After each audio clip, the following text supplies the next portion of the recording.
G20 में भारत को बहुत बड़ी कामयाबी हाथ लगी है। बड़ी कामयाबी है कि दिल्ली घोषणा पत्र को सहमति से मंजूर कर लिया गया है। ये अपने आप में बहुत मुश्किल काम था। गौर करने वाली बात यह है कि इसमें यूक्रेन का जिक्र आया, लेकिन रूस का सीधा नाम नहीं आया। एक तरफ अमेरिका और यूरोप यूक्रेन युद्ध को लेकर संयुक्त घोषणा पत्र में रूस के खिलाफ कड़ी भाषा के इस्तेमाल पर अड़े हुए थे। दूसरी तरफ रूस और चीन रूस यूक्रेन जंग के जिक्र का विरोध कर रहे थे, लेकिन G20 समिट के पहले दिन घोषणा पत्र पर सहमति बन गई है और सहमति बनाकर भारत ने अपनी कूटनीति का लोहा मनवा दिया। अभी एक खुशखबरी मिली है। हमारी टीम्स के हार्डवर्क से और आप सभी के सहयोग से नई Delhi G20 leaders summit declaration पर सहमति बनी है।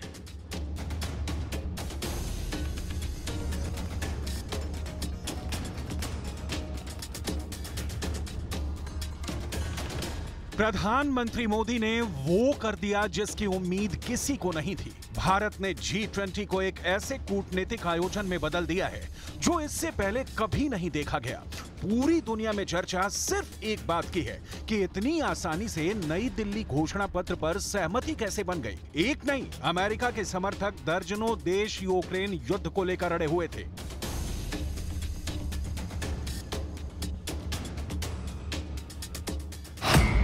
रूस और चीन अपना एक अलग गुट बनाकर चल रहे थे। बाइडेन की अगुवाई में नाटो के देश भी अपने रुख से टस से मस नहीं हो रहे थे।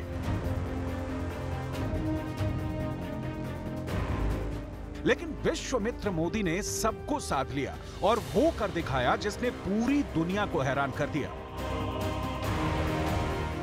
G20 का शिखर सम्मेलन का दिल्ली डिक्लेरेशन जो अडॉप्ट हुआ, बहुत बड़ी खबर।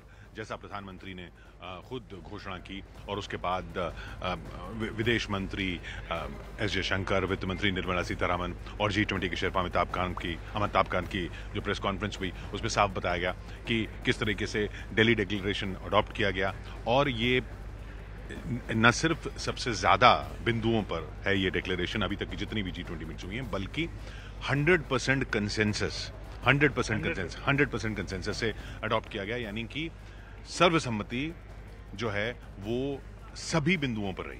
देखिए, बिल्कुल सभी बिंदुओं पे रही। और किशोर जी, सबसे अचरज की बात और सबसे अच्छी बात भारत के लिहाज से ये है कि ये कहा जा रहा था, कई विशेषज्ञ एक्सपर्ट दुनिया के कह रहे थे कि इस बार जो दिल्ली समिट हो रहा है उसमें कोई सहमति नहीं बन पाएगी। और वो इसलिए नहीं बन पाएगी क्योंकि यूक्रेन वॉर का मसला। और कल तक ये खबर थी कि यूक्रेन वॉर का जो पैराग्राफ है वो ब्लैंक रखा गया है और उस पे आखिर तक बातचीत होती रही। अब इसमें यूक्रेन वॉर का भी पैराग्राफ है और वो भी मेंशन्ड है।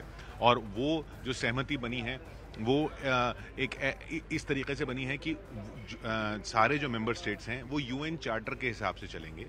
यूएन चार्टर में जैसा है कि कोई भी फोर्स यूज करके या जो है बल के दम पर किसी भी दूसरी स्टेट की टेरिटोरियल इंटेग्रिटी को नहीं छेड़ सकता है। और यूज ऑफ न्यूक्लियर वेपन्स जो है वो इनएडमिसिबल है। बिल्कुल, चूंकि ये पहले से ही कयास लगाए जा रहे थे कि इस तरीके का चीज़ हो सकती है। हालांकि कई सारे ये बात जरूर कही गई कि शायद इसमें डिक्लेरेशन ना हो और एक डिक्लेरेशन नहीं हुआ तो ये फेल माना जाएगा।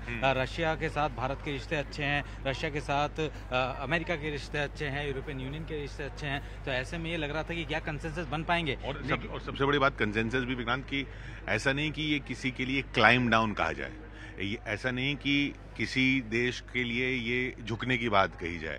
सीधी बात कि टेरिटोरियल इंटेग्रिटी जो है, जो यूएन के चार्टर में है, जो संयुक्त राष्ट्र के चार्टर में है, उस हिसाब से आप उसको फोर्स लगा के से उससे आप उसको चेंज नहीं करेंगे। और न्यूक्लियर वेपन की थ्रेट भी, परमाणु हमले की चेतावनी या धमकी या उसके बारे में बात करना भी वो इनएडमिसिबल है आज के समय में। This is not the time for war. नई दिल्ली डिक्लेरेशन पर समिट में साझा सहमति बनाना यकीनन बहुत बड़ी उपलब्धि है। ये युद्ध का समय नहीं है, ये मोदी के वचन हैं और यही वचन, यही भाव अब दिल्ली के घोषणा पत्र में भी शामिल हो गए हैं। आखिर कैसे चीन की उम्मीदों पर मोदी ने पानी फेर दिया? आखिर कैसे रूस की निंदा नहीं होने पर भी अमेरिका सहमत हो गया? कैसे चीन को मजबूरी में सहमत होना पड़ा?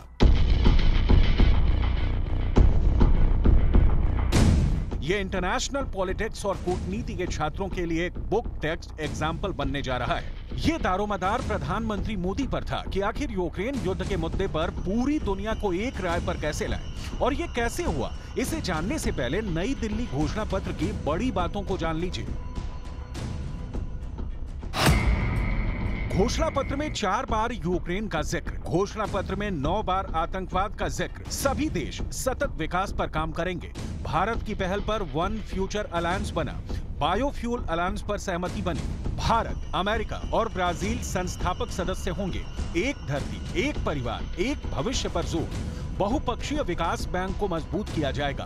ग्लोबल साउथ की प्राथमिकताओं पर जोर। क्रिप्टो करेंसी पर ग्लोबल पॉलिसी बनाने पर बात होगी। ग्रीन और लो कार्बन एनर्जी टेक्नोलॉजी पर काम होगा। साफ है, ये करिश्मा मोदी की कूटनीति से ही संभव हो सका है। G20 के मंच पर अमेरिका, रूस और चीन को एक साथ लाना और G20 के घोषणा पत्र के हर मुद्दे पर खार खाए इन मुल्कों के बीच सहमति बनाना। भारत की अध्यक्षता में जारी 37 पेज के घोषणा पत्र में 4 बार यूक्रेन का जिक्र किया गया, लेकिन इसमें एक बार भी रूस का नाम नहीं है।